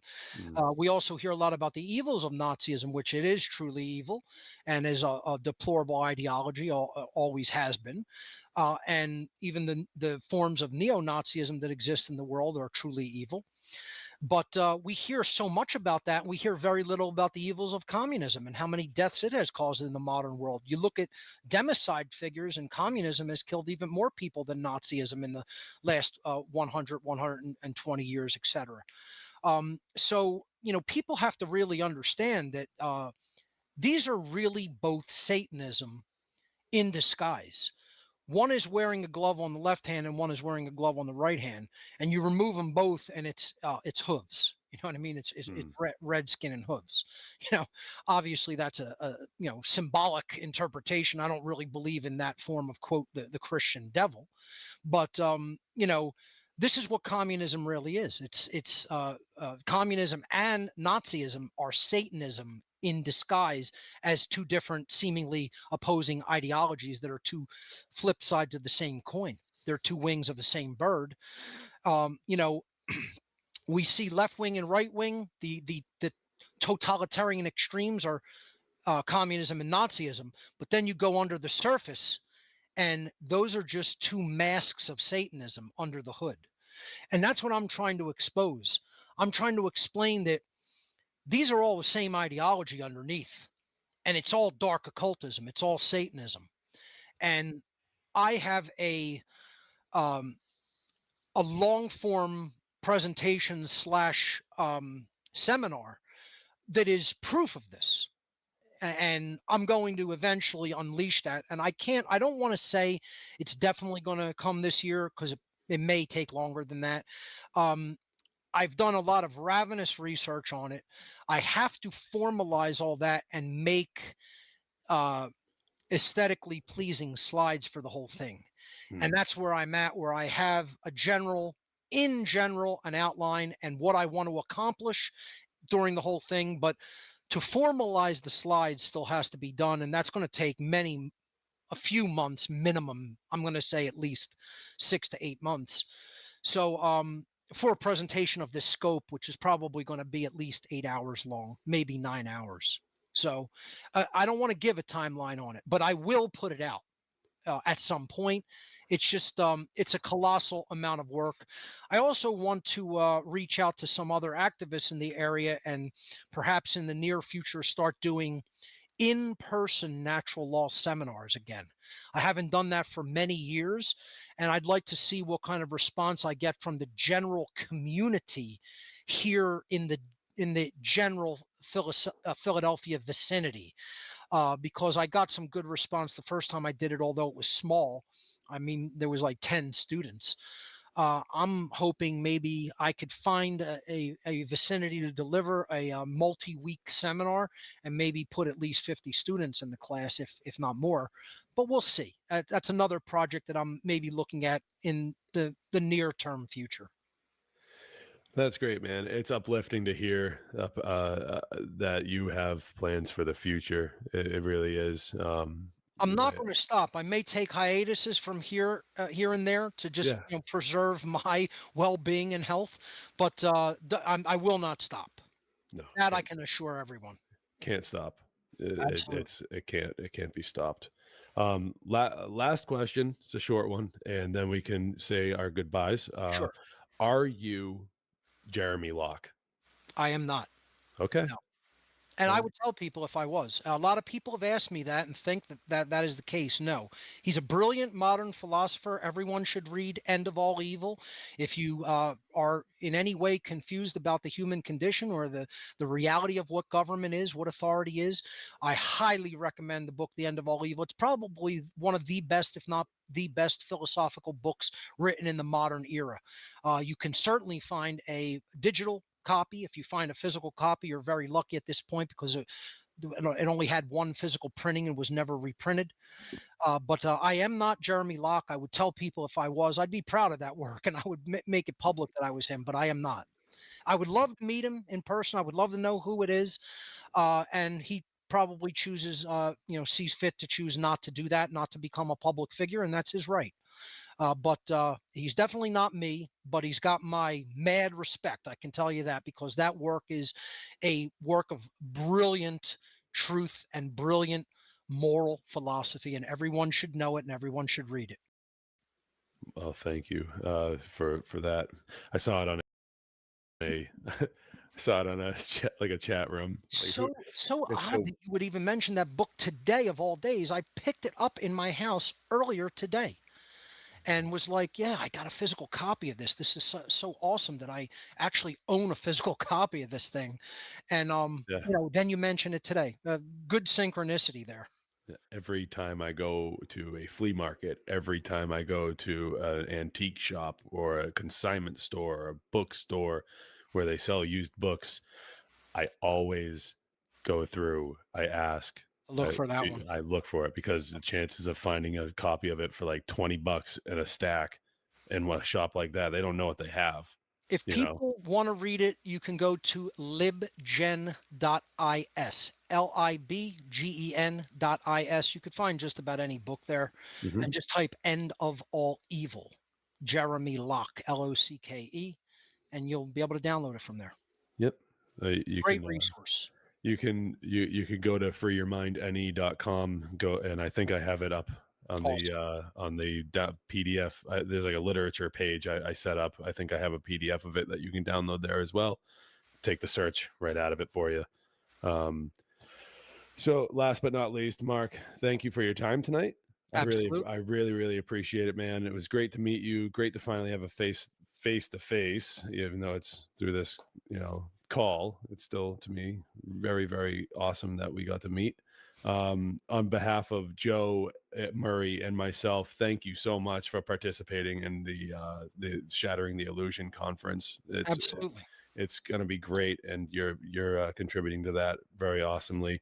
Which presentation is it going to be, though? We want to know. We want to know, Mark. Shattering the Illusion. I think I'm going to do psyops there. I'll do the de facto Satanism at Funnel 2, and I think I'll do psyops at Shattering the Illusion. Excellent. Well, that's about it, man. Thanks. Thank you. I can't say it enough. James, thank you. Great interview. Great questions. Best of luck continuing your show. Thank you for doing the great work and being part of the One Great Work Network. Awesome job here today, and thank you for having me. The pleasure is all mine. I'll see you in class on Monday. Absolutely. All Take right. care, everyone. All right. Thank you. Okay. Well, thank you for tuning in tonight, Voluntarist Academy. Now, remember, that interview happened like 3.5 years ago. So all the things that he was talking about have already taken place. He did Shattering the Illusion. It was awesome. He did Funnel 2. It was awesome. We're doing Funnel 5 in 2 weeks. Go to freedomundernaturallaw.com to check that out. And yeah, Two Masks, Same Face is that Nazism, communism presentation that he was talking about. So go check that out.